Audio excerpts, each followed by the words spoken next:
Buenas tardes, en esta ocasión se va a presentar el proyecto de Introducción a la Mecánica, donde los integrantes son Luis Alberto Flores Ayón y Mario Daniel Huelva quienes hablan, ¿no?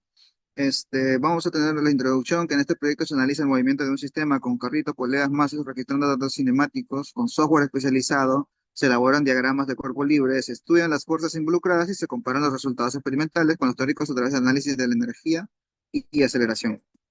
Como objetivo general tenemos estudiar la dinámica de un sistema mecánico conformado por un carrito y un conjunto de poleas a partir del análisis de datos experimentales registrados con software especializado y enfocados en la evolución temporal de la posición, velocidad y aceleración angular. Determinar los objetivos específicos serían determinar el movimiento de inercia del disco a partir de datos experimentados obtenidos con sensores de velocidad angular, calcular la aceleración angular del sistema utilizando los datos del tiempo y la velocidad angular proporcionados en la tabla uno y analizar el diagrama de cuerpo libre de cada uno de los componentes, ¿no? Carritos, poleas, portapesas y disco de inercia. Las pruebas realizadas tenemos la lista de materiales que es el carrito, el disco de inercia, polea fija, polea móvil y el portamasa. El procedimiento del experimento, pues ingresa el software Logger Pro para la adquisición de datos, movilizar el móvil a una distancia de 40 centímetros y soltarlo en la plataforma para obtener nuestra curva. Ahora sí, generar la curva de la aceleración versus tiempo en el software. Finalmente analizamos la gráfica, vemos el comportamiento de la aceleración y luego finalmente la exportamos en TXT.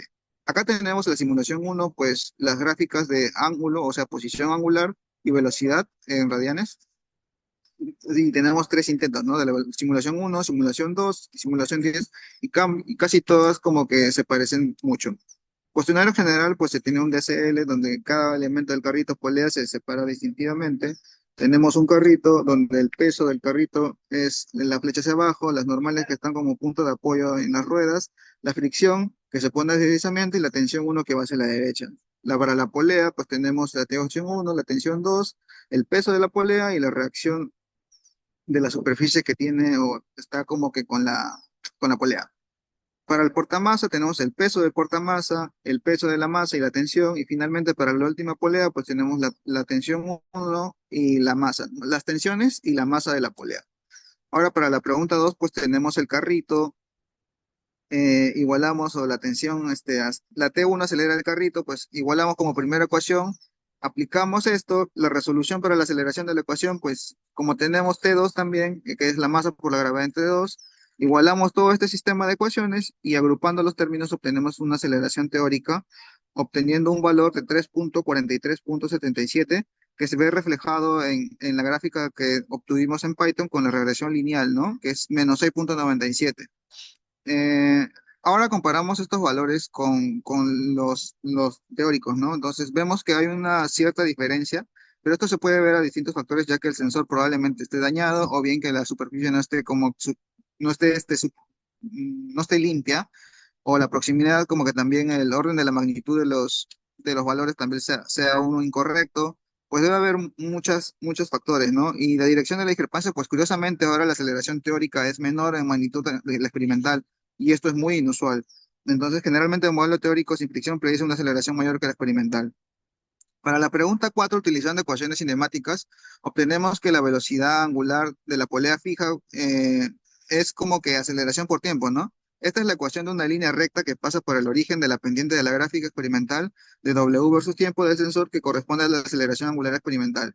Este valor experimental será menor que el valor teórico, por las mismas razones expuestas en la pregunta anterior.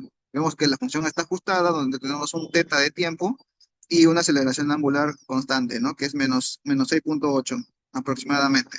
Para la pregunta 5, pues tenemos los factores externos que afectan al sistema y cómo cuantificarlos, pues los factores externos son fricción cinética, en el carrito con el torque de fricción, la polea y la resistencia del aire. Cuantificación cinética, pues se puede medir hallando la fuerza horizontal para mover el carrito a la velocidad constante, cuyo caso es F igual a F de K. Torque de la fricción se puede terminar midiendo el torque mínimo para hacer girar la polea a velocidad angular constante. Y la resistencia del aire, pues se puede determinar el coeficiente midiendo la velocidad terminal del sistema bajo una fuerza motriz conocida, ya que en ese punto las fuerzas se equilibran.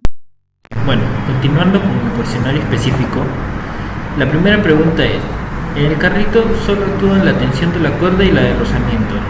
Obtengo la tensión de la cuerda que jala el carrito donde el coeficiente de rozamiento entre el carril y el carrito es 0,69. Bueno, con los datos de la masa del carrito y la gravedad, Hallamos el peso y con la sumatoria de fuerzas en el eje Y hacemos que la normal menos el peso sea igual a 0.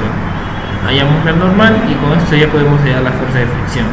Y una vez hallamos la fuerza de fricción, podemos hallar la tensión con la sumatoria de fuerzas en X. La tensión menos la fricción es igual a 0. Con esto nos da de dato que la tensión es 6,91.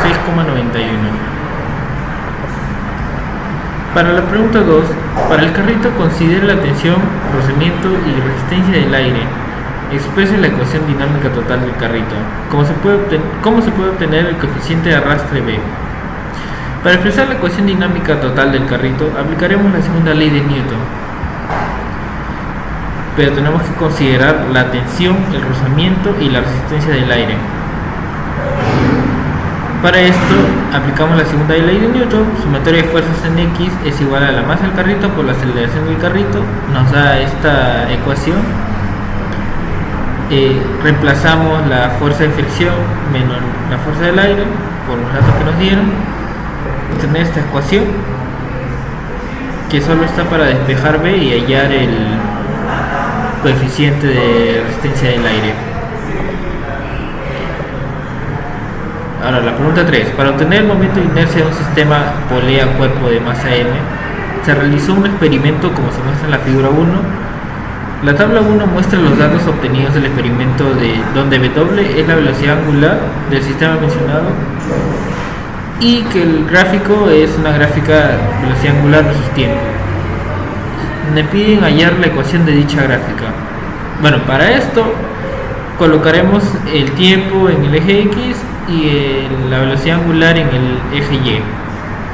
Con una herramienta para graficar, hallamos este gráfico y podemos ver que este gráfico tiene una tendencia lineal, así que podemos usar la fórmula o una ecuación lineal que vendría a ser W en función del tiempo es igual a W inicial más aceleración por tiempo. Variación de tiempo según los datos de la tabla es 0,45 y la variación de la velocidad angular es 1,75. Hallamos la aceleración media estimada y nos sale que es 3,9. Estos datos, pero nos falta hallar la velocidad angular media, la aceleración angular inicial. Para esto solo reemplazamos los valores de t y de la velocidad angular que tenemos en la tabla. Reemplazando nos da que la velocidad angular inicial es 0,046 y con esto ya tenemos la ecuación completa.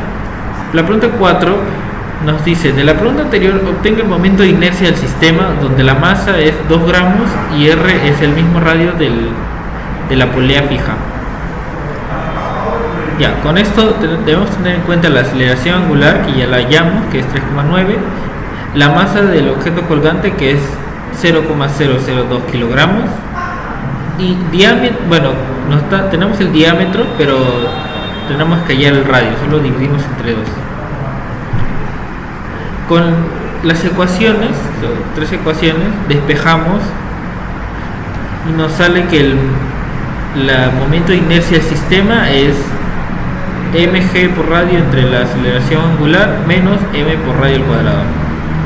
Reemplazando los datos nos sale que el momento de inercia del sistema es 1,3 por 10 a la menos 4.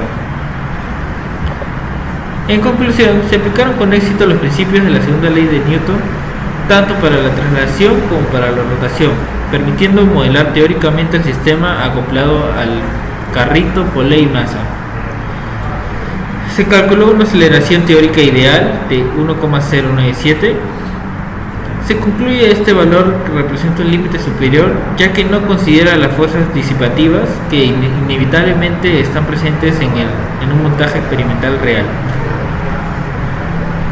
Se identificó una limitación importante en el cuestionario específico. No fue posible calcular el momento de inercia experimental en la pregunta 3 debido a la ausencia del dato de masa colgante utilizado en este experimento. Esto subraya la importancia de crítica de registrar todos los parámetros relevantes durante la toma de datos. Gracias.